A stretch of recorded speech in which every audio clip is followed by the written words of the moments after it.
Je veux lire une phrase de ton livre qui arrive à la page 160, mais je pense qu'elle aurait pu quasiment être sur la première page. Dans une période qui paraît couramment soumise au présentisme, voire absorbée dans une culture de l'instantanéité, la science-fiction redonne une importance au futur, rappelle le caractère transitoire du temps présent et sous-entend que, hormis des catastrophes dues à des aléas non maîtrisables, comme la collision avec un astéroïde, les situations décrites fictivement restent fondamentalement les résultats de choix antérieurs faits par les collectifs humains.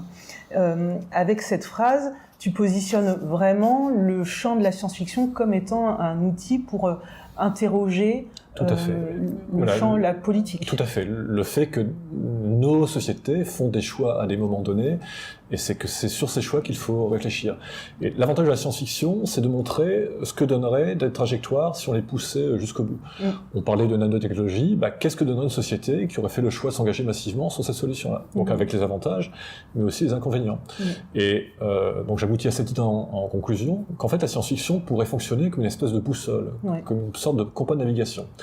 On aurait effectivement des trajectoires construites soit par des auteurs sous forme de livres, soit sous forme de films, et on pourrait au moins se dire, là, si je poursuis la trajectoire, je sais que je me soumets potentiellement à ce type de risque.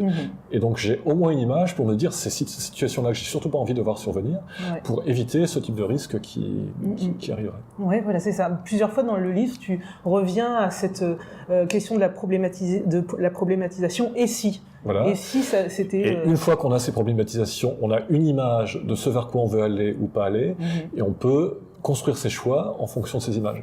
C'est pour ça que le terme éthique du futur, dans le sous-titre, il est éminemment important. La science-fiction, elle permet de montrer que toutes les actions humaines ont des conséquences, et la science-fiction, elle donne des représentations de ces conséquences potentielles. Et au moins, on sait ce que ça donnerait si on faisait tel choix, et on sait que si on n'a pas envie que ce choix se produise, il faut aller vers une autre trajectoire. Alors, dans quelques instants, on va justement en parler un peu plus de cette éthique du futur.